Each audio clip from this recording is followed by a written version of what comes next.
Okay, so we'll get started here. So again, thanks for coming.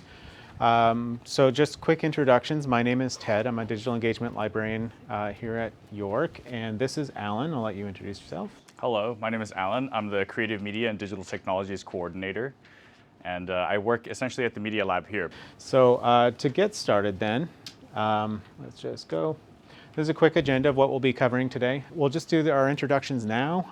I'll just give another recap of the Media Creation Lab, and we'll go over storytelling basics. We'll talk about equipment, and you can sort of see there's a lot set up here. And then Alan will be going over the production and post-production, and we'll have time for questions at the end as well that you can sort of come up and get more hands-on. So we obviously have audio and video gear here that you can borrow. So some of it you can take home, and some of it you can use here in this space. So this is one of the reasons we have a smaller group. We thought we'd move into this space because we can sort of show you how you can take advantage of this stuff, set it up, and do some of your filming here. But you can also borrow some of this equipment, take it home, and shoot wherever you want to shoot your video. So the main thing is that you have to complete the short E-class session, the orientation session. It goes over all of the policies and procedures for using the space and borrowing the equipment. Most importantly, it talks about lost and late fees that are incurred if you are late returning equipment, and it's very important that you do return stuff on time, just because your classmates are also relying on this equipment. So if they have something booked, they're relying on you returning something on time so that they can get it for their assignment. So just a couple main things that we'll be talking about of some of the equipment we have: the Canon M50 cameras, and there's lenses, the wireless microphones, we've got wired microphones, portable digital recording equipment, and again, we'll be giving some up close and personal instruction on some of these. And then our spaces, this is the Flex Studio.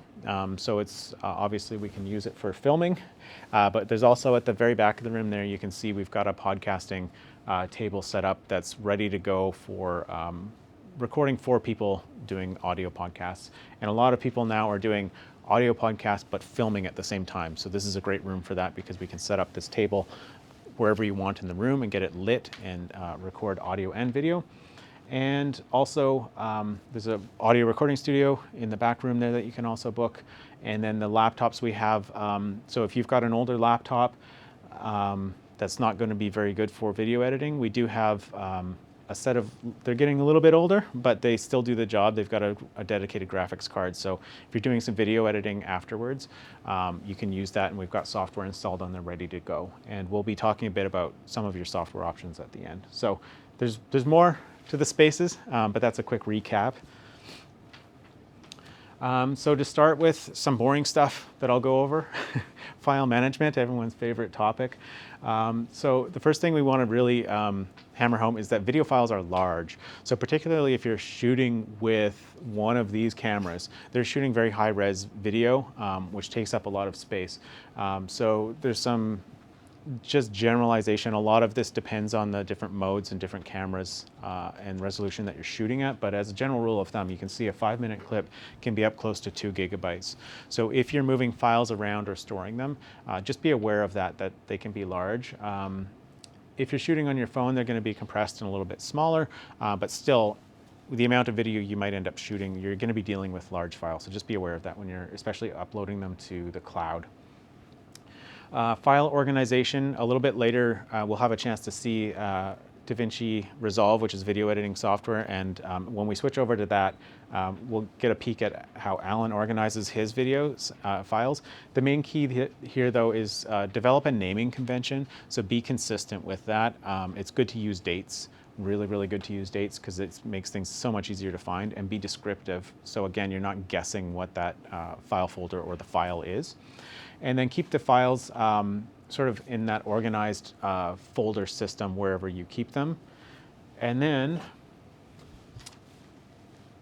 when you're saving your work, this is just a general rule of thumb for any type of digital file, but they always say at least have saved in 3 different places. So it might be on your computer, on a USB drive, and on a cloud drive. And that's just general good practice because if any of those goes down, you've got 2 fail-safe. So if your laptop gets stolen or broken, you've got it in the cloud and on an external drive and so forth.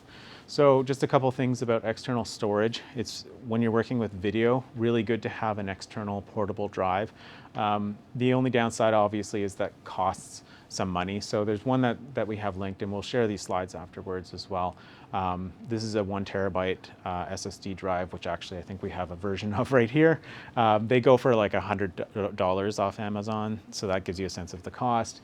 You can use like portable USB thumb drives, or in a worst case, an SD card. You can do that, it's more cost effective. You can get some pretty high capacity for not too much money, but the thing is they're unreliable, so they tend to corrupt. I'm sure you've all had that where all of a sudden the USB drive just doesn't work. So don't rely on that too much. It's fine for short-term storage, but if you can get something else, and again, if you've got it saved in a few different places, you're going to be okay. So it's a little bit more risky to save your stuff on that type of a drive, but it's possible if you're in a pinch, and you use what you have access to. So to that extent, there's some great free cloud storage options. Probably, I'm gonna guess that a lot of you already have an account on at least one of these different options, and there's more out there, but Google Drive, OneDrive from Microsoft, Dropbox, and Mega are all good free options. They have a free tier. So if you don't have something like that, it's recommended that you keep files synced up there in at least one of those places, just because, again, the more copies you have, the better. But just remember your passwords. Don't forget the account exists and let it go dormant, because you want to keep your files, and privacy is a concern. So I think that's all we want to talk to you about with file management. So I'll turn things over to Alan for the most part for the rest of the workshop, and I'll be a helping set of hands. But yeah, we'll get into storytelling. To kind of get into it, I don't want to sound like a high school English teacher, but the basic idea is the basic narrative arc. Like, we've all seen it, right? So the general structure of what you might want to be thinking for a video, even though it's short, it might be like 5 minutes, but it still should have a beginning, a middle, and an end. So the beginning, middle, and end is usually, the beginning is like the setup. What world are we going into? Why do these things matter?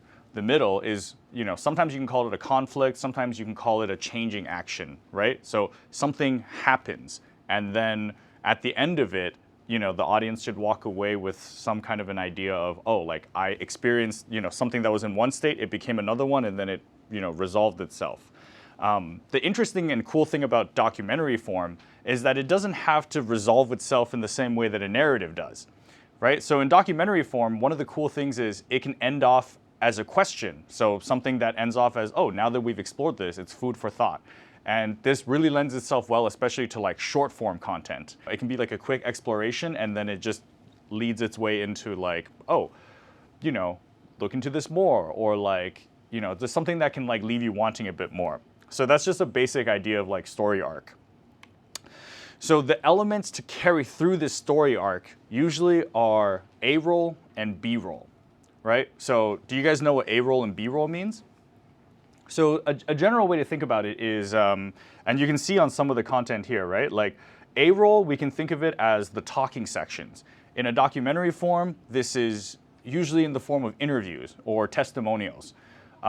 You see this happening, for example, on formats even like news. News, you have people like anchors, and then you have testimonials from the public. And then on top of that, as they're talking, you don't see their faces the whole time, right? On top of that, when they're talking, you see footage of what they're talking about. So that's generally the A-roll, B-roll structure. And a good way to kind of think about it is A-roll is what carries your content. It's what literally is like telling the story, and then B-roll is what shows the story. It's what expresses it. In this particular example, what we're looking at is my DaVinci Resolve project, but in here, right, we have A-roll, which is our talking head. So we have one subject, and then we have a secondary subject here too, and then we have B-roll, which is what they're talking about. So very quickly, I just wanted to show an example, okay? So let's say we get rid of all of our B-roll, and we only have A-roll. So I'm going to mute the music and everything. If we only have A-roll, this is what we're looking at. As an international finance student at York, serving as a student success mentor at the libraries has provided me with a profound sense of community during my initial experience in Canada. The collaborative environment has not only boosted my academic pursuits, but has also played a crucial role in fostering meaningful friendships. In my role here, I help students like me navigate resources to achieve academic success. As a student staff here in our Media Creation Lab, I love helping other students navigate their experience here. I am beyond happy to be in such a rewarding environment for everybody. You know, very basic. I'm not saying this is a documentary. That's just an example of what A-roll is. But if we throw on our B-roll, we can see how much more engaging things are. So I'm going to throw on my B-roll and titles, and we might as well just do music just for, you know, to get the whole experience. But so like, once we have all the other elements in there, it all of a sudden becomes a more complete, As an international finance student at idea. York, serving as a student success mentor at the libraries has provided me with a profound sense of community during my initial experience in Canada. The collaborative environment has not only boosted my academic pursuits, but has also played a crucial role in fostering meaningful friendships. In my role here, I help students like me navigate resources to achieve academic success. As a student staff here in our Media Creation Lab, I love helping other students navigate their experience here. I am beyond happy to be in such a rewarding environment for everybody. So like just a very basic idea, you know, just to give you the kind of key elements. So again, just to talk about it, you know, we have one track. So our video one track is A-roll, is all our talking head. And then our video two track is our B-roll. And so if you're thinking about doing something documentary style, these are kind of the core pieces that you can kind of lean into. And so, you know, you can think about like you can be your own A-roll, right? Like it could be self-narrated. It can also be interview style where your voice is not in it at all and you're just asking people questions for the story that you want to tell. And then the next thing I wanted to kind of talk about was the equipment. So like now that we have a basic understanding of like what the key components of the video are, we can also talk about how you want to do it. And that's where we come in here as the Media Creation Lab. We are a resource for students, for you guys, and for faculty and staff too. But the general gist of it is we understand that video production can get expensive, and especially if you're starting out. You guys are all first year, right? So yeah, like it's a, you know, we understand there's kind of a high-ish bar to entry just in terms of price. But what we want to do is we want to democratize equipment. We want to democratize production skills. And so what we have here is I want to say we have what you need to make your project. But I also want to say that with a caveat, which is book the things early, because we've had a very busy term. And so I think it's worthwhile to like think, be a producer in your head. When am I going to shoot? And based on when am I going to shoot, when do I need to book out the equipment? You can book out our loan, you can loan our equipment for about a week at a time. And so that's everything from cameras, microphones, lights. And we'll go over a little bit of each of these. So the first thing I wanted to talk about is the audio. Right? And I know audio sometimes falls into the background when we think about video creation, but especially in the terms of documentary, audio is what carries your story. And in the case of our, I'll go back a slide, but in the case of our A-roll, B-roll example, sometimes when the B-roll is happening, the video recording of your interview sometimes doesn't even matter as much. What really matters is can you get the clean audio to then tell your story? So the first thing that I wanted to talk about for equipment consideration is audio equipment. Up on the screen and over here, the first thing that we have is a set of Rode wireless GOs. These are a set of audio transmitter and receiver units, so they're wireless. And you can see Ted and I are actually wearing a version of these right now because we're recording the session and we wanted our voices captured. But they're nice, small, and battery run. So they're these little bricks, and one goes on the camera or your phone, and then one goes on the person. There's also a mic jack on the transmitter, which means if you wanted to run it with a cable and like a traditional lav mic style, you can do that. The general rule of recording audio is the closer you are to the source, the better the sound will be. So if you had like a super expensive mic, but it was at like the back of the room, it wouldn't sound as good as like a very cheap mic that was very close to the person speaking. So a lot of it has to do with considerations of how you're using the equipment. The other piece of advice the other piece of gear I wanted to go through is a lavalier mic. Like I was saying, these have mics built into it, but they also have a mic jack. If you want to use this in conjunction with that, I'm sure everyone's seen some version of this. It's like a cable and a microphone at the end of the cable. And this can be worn by a subject. If you're trying to be stealth and you don't want it to be seen, you can actually tape this. You can make a little triangle of tape and then stick this inside somebody's t-shirt, for example, so then it lives on their chest. And also you can plug this straight into a camera if you don't want to deal with wireless things, you know? And there's a certain beauty in the simplicity of that because there's no batteries involved, it's just cable into the camera, and then you're good to go. So that's two of the options. And just as you're saying there, I was just going to jump in about microphone placement for these. You've got different options. Generally, this is, I would say, probably the most preferred is here. These are what they call omnidirectional microphones, so they're picking up from all directions. You can also like clip it onto people's collars, but again, be aware of, you can try out different things for different situations. Also, depending on what somebody's wearing, if it's very rustly, you might have to experiment with where you put the mic so it's not picking up a lot of their clothes, like the fabric rustling. If you put it too far under here, like too high up, be in mind that people have chins and it does create like a shadow, like an audio shadow. So again, this is ideal, I would say, for most situations. But you can experiment with where you put the microphone when you're setting up for sound.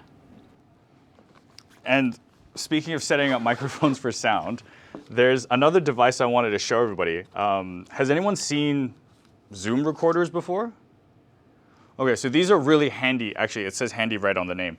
But these are very handy recorders, and because of how versatile they are, there's a pair of stereo microphones on here that you can change the pickup pattern for, and so this is great for recording environments. This is great for recording, even if you wanted to, like, let's say you go up to a person and you wanted for them to speak into it, you know, like sometimes after like sports games, they'll shove this in the face of like an athlete they're trying to interview just to get that content. So this can be a very quick way to do it. It's also great for, you know, if you needed to record Foley, like if you wanted to record a sound that you kind of make in post. So that's at the top. At the bottom, you'll see there's actually two combo jacks. The two combo jacks are for 1/4 inch or XLR. That means what you can do is you can run microphones into these. So you can run things like boom microphones. Boom microphones are essentially a microphone. I don't know if you can see it behind me here, but it's like a microphone that you place above your subject when they're talking. And I'm sure everyone's seen, like, you know, movie behind the scenes where there's a person kind of holding a long boom pole and then miking the person. So chances are at the other end of it, it's plugged into something like this, which is a field recorder. And so this can be very versatile. This can also be versatile if, let's say, you're doing like a 2-person podcast. Each person gets a mic, runs into this, you're good to go. You know, you can do very clean capture audio interviews like that. So this is a pretty versatile device. And what I wanted to show you now was some examples of how different these things are, because it's good to see the gear, but it's also good to like understand what the differences are. So, for example, okay, what I have here is some of the A-roll from our earlier video example.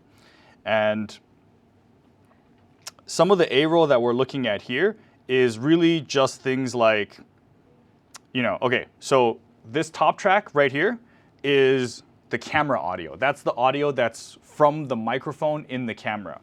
And then the secondary track, you can see, I don't know if you can see the name, it's my TR1 WAV file, so this is the file from the Zoom recorder.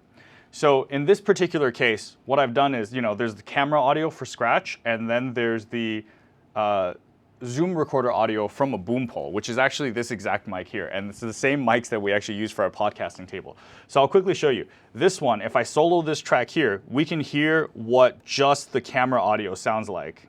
I didn't realize that I had notifications on. That's okay. Sorry, you hear my voice better because I'm like closer to the camera. I'm beyond happy to be in such a rewarding environment for everybody, with a supportive team with strong feelings for fairness and kindness. Here, I'll turn up the volume on this just because it was also fairly quiet, but I'll turn it up just so we can have an idea of like the kind of audio levels we get. A rewarding environment for everybody, with a supportive team with strong feelings for fairness and kindness. I never feel out of place. So we can hear that, you know, we hear a lot of background noise, we hear noise from the room. Obviously, there's an HVAC in here because this was shot right here, right? And the situation is like, you know, because you're going to be a little bit further from the camera too, chances are a microphone on the camera isn't going to sound as good as getting the microphone closer to the person, like we were talking about just now. So this is what it sounds like from the boom microphone. And I think you'll immediately be able to hear the difference. I never feel out of place. I'm beyond thankful to work in an environment that gives staff and students the equipment they need to make their projects come to life. So you guys can hear the difference in that quality, right? And so that was kind of the first idea of saying like, well, the audio is really what carries your story. Like nobody's gonna wanna watch or I shouldn't say nobody's gonna wanna watch, but like, you know, you have a better chance of engaging with people if they can clearly hear what it is. And I'm sure we've all watched like bad, for example, like maybe lecture recordings where like the audio is not so good and it's like this kind of brutal process to be like, what are you saying? Like, and then the other thing I wanted to talk about is the lav mic. So the lav mic, which is what I showed you in this case here, in conjunction with the wireless transmitter and receiver, sometimes it's more convenient. I wouldn't say it gives you better audio quality, but you know, convenience is also a factor. You know that saying of like the best device is the one you have with you? And so lav mics you can keep with you all the time. And so in this particular case, you know, we have this take, right? So I'll run that same exercise. The first soundbite is going to be the one from the camera. Fostering meaningful friendships.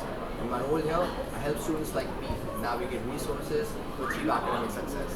So that's what the camera mic is capturing, and that was in the collaboratory. So, you know, huge space, lots of people, lots of like noise around you. And then just from using, you know, just from switching the mic over, we can hear that there's a world of difference, right? Let me go play that up again. Experience in Canada. The collaborative environment has not only boosted my academic pursuits, but has also played a crucial role in fostering meaningful friendships. In my role here, I help students like me navigate resources to achieve academic success. I'm eternally grateful for this transformative journey.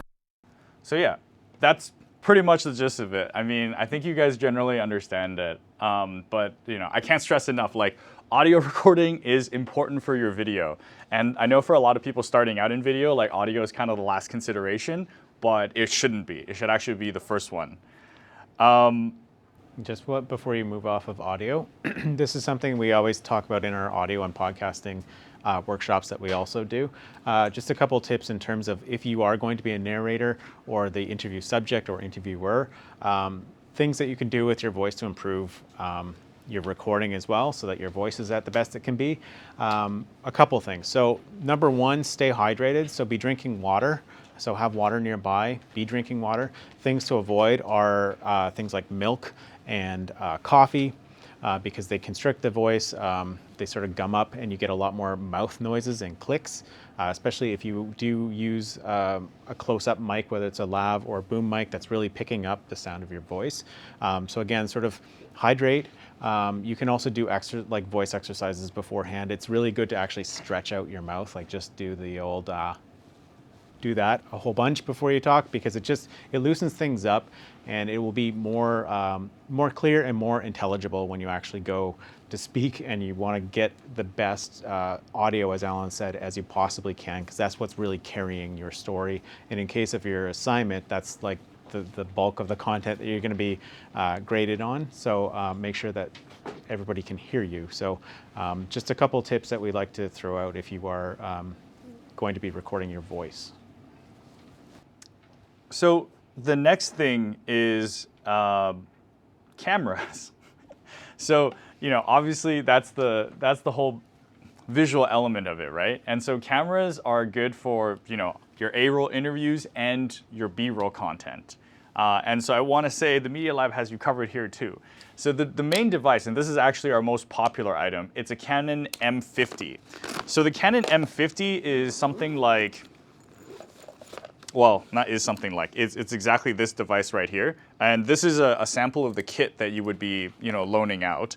And the idea is, you know, it's here, so you can all come and have a closer look after, or you can drop by the lab whenever. But this is it's a small camera, but it's a very versatile camera.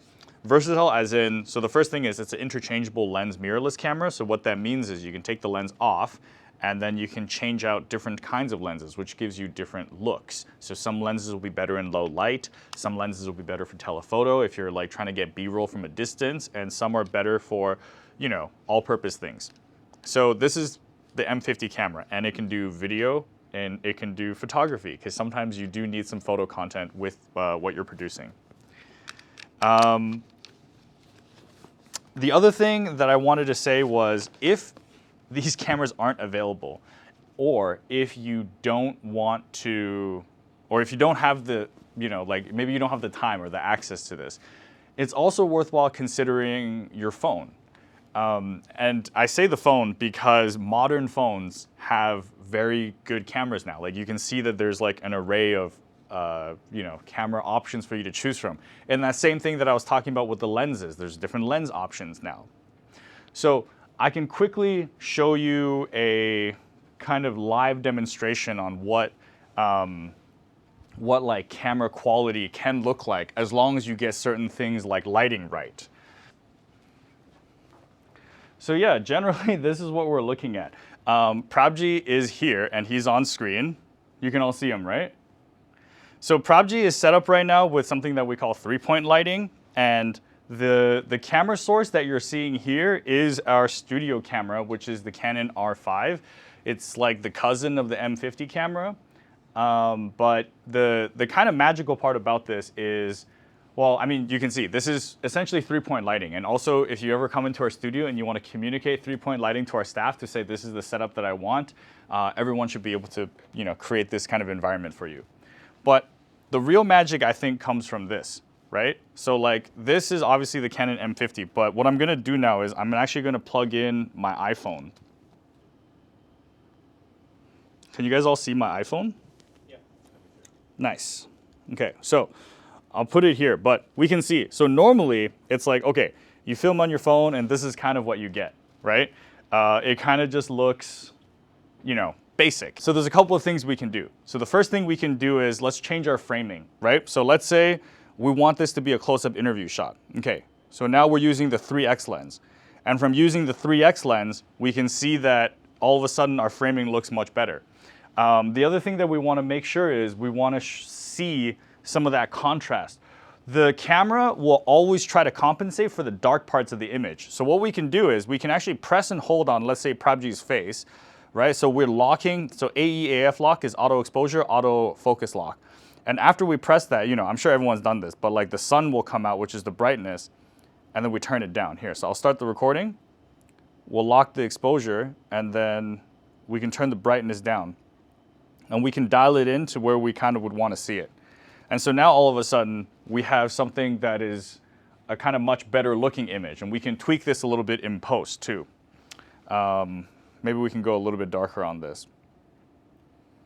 But yeah, that's generally the idea. And this is using the stock iPhone app, you know? And so this is like a lot of Android phones also have great cameras with them now. Like the Samsung phones have great cameras. Google Pixel phones have great cameras. So you can really get good results with this. So there's an app I can show you too, which may be worthwhile doing. So this is, I won't go too deep into this. I just kind of wanted to quickly show you what the UI of this looks like. But this is an app called Blackmagic Cam. So just to give you an idea, the phone can also be a very powerful tool. What is 3-point lighting? Like, what are the actual 3 points? So I'll go through these one at a time. Generally, it's something like this, okay? There's the 3 lights that we're talking about are the key light, the fill light, and the backlight. So for one person, one interview subject, it's 2 lights in the front, 1 light in the back. And using this example of Prabji, I'll be able to show what each light does. So let's start by turning off everything, or almost everything. I'll keep 1 light on. So to begin with, this is the key light. The key light is supposed to be the brightest light on your subject. It's supposed to be the main light that's lighting them.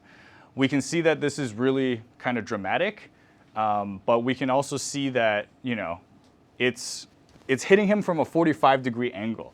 So we can look by looking, so Prabji, look straight. If we look, there should be a kind of a triangle on his face here, you know, and then you can see that the nose is casting a shadow that way. This is normally flattering for most people, and in the case of Prabji or people who wear glasses, it actually fights off some of the glare. So the second light I wanted to talk about is the backlight. The backlight is opposite the key light, and it comes from behind him. what the backlight does is it cuts him out of the background. And I'll turn off the key light for a moment, just so we can kind of see exactly what the backlight is doing, or what the backlight is only doing. This is really popular for, especially things when people are trying to like artistically hide identities, then you would only backlight them. You only get a silhouette of them, but it's really helpful for, like I was saying, creating separation between them and the background. Especially when your background, like we have here, is all black. So I'll turn the key light back on and we'll talk about the final light. I also wanted to mention, if you only had 2 lights to work with, right, then chances are you might just want to go with the key light and the backlight. I know the intuition is to go with the 2 lights in the front, but having 2 lights come from like one in front, one in behind actually gets you depth. Like it creates more 3-dimensional feeling. And then the final thing I wanted to say was the fill light. So the fill light fills in, obviously, the other side of his face. And this is where you can kind of dial in the drama, right? So let's say it's like very low. We can see that it's, this is off, and then this is like very low. We can see that there's still, a good amount of contrast here. We can see that the main side of his face is brighter than the darker side of his face. And, there's still some drama to it. But let's say we wanted it at the same level. We just turn this up. And now he's very evenly lit. This is good for things like, let's say beauty, let's say makeup, like makeup tutorials all have that ring light. It's very flat, even lighting, so you can see all of the kind of details on their face. But, flat lighting is also not, again, I hate using this word, cinematic all the time, right? So there's a time and a place to use everything, but the idea is to just understand the concepts of these. But yeah, I would say, for our image, maybe we want it something like that, just so that, we maintain some of the drama, but we also have some of the clarity coming through, so it doesn't just look like he's, in like a dark interrogation room or something like that. So that's generally the idea for lighting. Do you want to go over some examples if you don't have lights or you don't have the time or the energy to like borrow? Because you can borrow some of these. This actually is the same light that's up there. This is one that you can actually borrow out from the Media Creation Lab and bring home. So some of this you can take off-site to use out of the studio. But if you don't have lights, what are some of the options? Again, using the concepts that Alan just went through though. Do you want to share if you're shooting from your phone at home or something like that? For sure. So like generally, the reason I'm going through this is because I recognize, okay, number one, yes, you can come into our studio and use it. But number two, once you understand how to position light in relationship to a subject, you can kind of play with all these things, right? So for example, if you're at home, you don't have studio lights, no problem. Sometimes you have lamps. Also, sometimes you have windows. Like, how do you work with windows? Because it's kind of there's a kind of technique to it, right? Like, you shouldn't always be positioning people. You definitely shouldn't position them with their back against the window, because that means their background is going to be way brighter than they are. So if you think about it, okay, maybe the idea is to think about the window like it's a huge light source. Maybe let's say if the window is the wall where Ted is at, you take your subject and you position them this way, and then your camera actually comes from that direction too. So there's different ways that you can do this. You can use things to bounce light. You can use things to cut light. So for example, there's you can use like anything white. You can use I've used dollar store Bristol board before, where you just take the Bristol board and you put it next to somebody, and then all of a sudden that can bounce a window light, and it makes them look much better. But part of the idea is to just kind of give you this language, because in the future, whether you're coming into our studio or whether you're doing it at home, or even whether you're researching things on your own, I think this could be like a useful language to communicate what your ideas are to, maybe if you're working with dedicated camera people even, So having said all this, I think the other thing that, is worth considering is how, like your production considerations, right? So like I was saying, a lot of documentary styles, or like even in the video examples I was showing you, it's one person on camera. All of this is under the assumption that you have one person on camera. But let's say you want two. I know some people want to do projects where they're interviewing people and they themselves want to be visible on camera. So when you're doing that, a lot of the production considerations have to change, and it's important to go in there knowing these things, right? So the most obvious example is going back to our first point of audio. Well, if you want audio to be captured, then how many microphones do you need? How many inputs do you need, right? Like the camera has one jack. Your phone likely has one jack, unless you get like an external device. So, you know, the more people that you want to record at the same time, the more complex it ends up being. But there's ways around that, right? Like, so let's throw an example out there. Let's say you're interviewing somebody, and maybe their image matters, and their voice matters, and you want to hear the question. So maybe you want to be the person off camera. Well, you can take advantage of your phone again. You start a voice memo, and you just start talking on your phone like this. You talk into your phone as if it was a microphone. No problem. Then you'll have a clean voice capture of yourself and the person, right? If you wanted to get a little bit more complicated, well, you can take a Zoom recorder out. You can use the Zoom recorder and say, well, I'm going to plug in 2 microphones into this, you know? And then there's bigger Zoom recorders than this. So you can say, I want to plug in 4 microphones into this. Or you can say, I want to do a whole podcast. Okay, great. We'll do a podcast with video. Then you can have up to 6 people or more, depending on the device you're using. So it's worthwhile to consider what it is. And so the more kind of complex it gets, the more people you add into it, or the more people you're trying to do at the same time, the kind of, more complex you have to think about your setup being. And it, impacts your equipment requirements. It impacts how you're thinking about lighting, But if anybody's interested in that, I'm sure we can have a chat about it after. So the last thing that I kind of wanted to do was to take, we can talk a little bit about software options, right? And because once you're done shooting your video, a big part of it is processing your video. And this is where all the things we spoke about today really come together. It's where we talked about, after you've collected all your audio and video, it's the file management. It's how you put these things together, and then it's how you, what software you want to use to assemble it in post. So DaVinci Resolve is the obvious one. DaVinci Resolve is what I've been using to demo everything today. There's a free version. It's very powerful, and it can, and I'll go through some of the features in a moment. But beyond that, like for example, if we have Apple users in the crowd here, then iMovie is an option. iMovie comes on iPhones, MacBooks, iPads. Like it's a very kind of free and accessible thing if you are a Mac user. And if you're not, then there's other options too. So programs like Shotcut. Shotcut is open source, and Shotcut is also very kind of capable. You can match audio in it. You really just need something to like assemble your story. Canva is also an option. The Canva comes with a caveat, which is you have to upload all the footage before you can start working on it. And so really, if you have if you have even more than like a substantial amount, it becomes very, very kind of difficult. And then there's phone apps, things like CapCut. I've seen very amazing videos being made on CapCut for social media these days. So, and the kind of magic of like modern phones, sorry. The modern magic of phones is that this is a camera and a computer, right? So depending on your, what you want to deal with or what your technical abilities are, you can use your phone to produce the whole thing. Your phone is your camera. It captures your content. Your phone is your audio recorder. It records your audio. Your phone is also your editor, so you can use apps to then process everything, and then nothing ever leaves your phone. But, the phone caveat is make sure you have your storage situation figured out. So, because phone storage, like we were saying, video files are large. I feel like I can't say that enough, but video files are so big that you probably don't want to be dealing with, like for me, I wouldn't even want to deal with like the upload download thing. I would just want to work locally and just use the drive to back it up. And if you're working on your phone, just be prepared to treat your phone like it's a camera.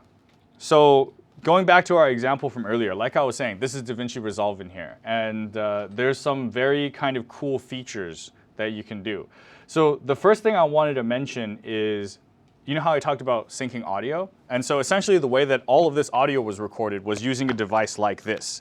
It was recorded using, so the camera had audio, and then the Zoom recorder had audio being recorded into it through external inputs. And so in the first example here, this is a boom mic, kind of like what we have set up here. It's the mic that goes overhead the person. And then the second example we have is a lav mic. And so I wanted to show you a couple of things. So the first thing is, chances are when you bring your footage and audio into the timeline, it's probably not going to sync up. You know, like what you'll probably end up with is this. And so if you listen to it, Eternally grateful for this opportunity. so like that could be a pain, right? So the first question is, well, how do you sync video and audio? And maybe in the case, you know, I just want to say this also works if you have multiple cameras. So if you have, let's say, 2 people and there's a camera on each of their face and you have audio recording. Well, DaVinci has a feature called auto align clips. So as long as you have some kind of audio, right? Like I'm going to take just this, for example. I'm going to right click and I'm going to go auto align clips based on waveform. So if I auto align it based on waveform, you can see that what it did was it analyzed what it sounded like, and then it just snapped it in place. So if you listen to that, The collaborative environment has not only boosted my academic like we can see that now also played this is a in crucial sync, role in fostering meaningful right? friendships. And so I can do that one more time here. Like Serving as a Like right now source we see it's not in of sync. libraries has provided me with a profound sense of You know, like the audio and the video aren't in sync. You just go right click, auto align clips based on waveform. If it decides to pop up. Oh, right, it was there. So that's a very powerful tool, and that is available in the free one.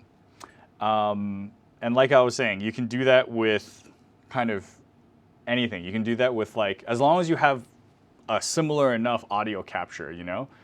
And if not, there's always the tried and true manual method. I don't know if we should get into this too much, but generally the idea goes like, if you start your take, it might be a good idea to do some clapping or snapping, something that will like peak the audio. I actually don't think I did it here, but actually let me listen to what it begins as. Video rolling, all right, go for it. as an international finance student. Okay, I didn't do it, but as an example, you know, if you had a clap, you know, you can see like, we can see waveforms, right? Let me just expand this so we can kind of see what we're looking at. Like waveforms, do we all know how this works? It's like if it gets louder, the mountain gets bigger. If it gets quieter, it becomes like a line. Okay, so based on this, you can see when audio matches up. You can even see, you know, like where the lines match up. So this is always a good kind of method if, for example, auto align fails, or if you're working with a program that cannot auto align, then you can always go with the tried and true method of waveform syncing manually by looking at the kind of peaks and, what are they called, dips? Valleys? Peaks and valleys, okay. Yeah, of the waveform. The other thing I wanted to mention about DaVinci Resolve is, you know, like I was saying, obviously earlier, you should keep all your files in order. This is just an example of my file structure. So you can see that in here, I have timelines, and then I have media, and I have music. So for media, I have, you know, A-roll, which are my interviews, and the interviews have their audio and their camera footage, you know, so for my 2 interview subjects, audio, camera footage, and then I have B-roll. And in my B-roll folders, I have, well, many things actually. But like, you know, I have like footage from the media creation lab. I have footage from, you know, like a shoot we did outside. And so the other thing I wanted to mention was, I'm gonna go here. I made a kind of mock-up timeline. If this interface looks confusing, which to me I actually think is less confusing, but there's also a stripped down version called the cut page. So in the cut page, this I think will feel more like iMovie. This will feel kind of more like a more basic way to assemble footage, but it's very clear, you know? All of your things, all of your media assets are up here. You can still navigate through your bins like this to see like what you want. And so let's say I was assembling this, right? And so let's say, okay, well, I'm gonna throw just a quick interview here. So I'll take this interview clip and I'll throw them into the timeline. Okay, great. So now what we have here is this top timeline is everything, and this bottom timeline is a zoomed in version of what it is.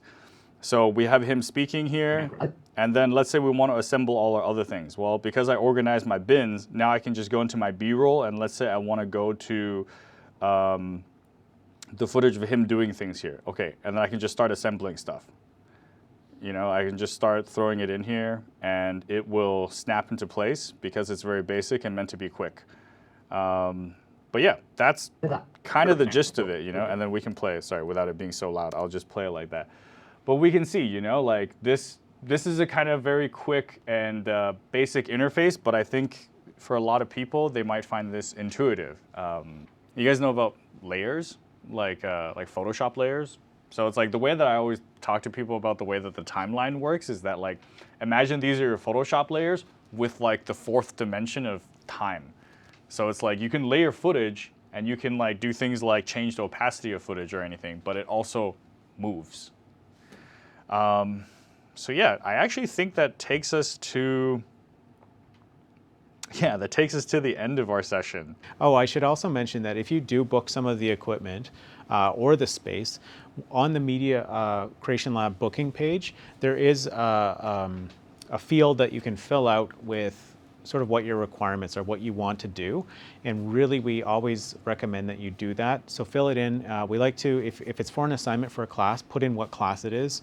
So put in the class number and then put in just generally what you'd like to do, because it gives the staff here a heads up of before you come in, if they can give you some advice about the equipment that you're borrowing. Yeah, I just want to point that out because that can be very helpful to you when you're booking equipment. So you've had a quick overview of a lot of things here, but like Alan said, with 3-point lighting, you can specify that you want 3-point lighting, and then the staff, when you come in to get set up, will be able to give you some assistance when you get here.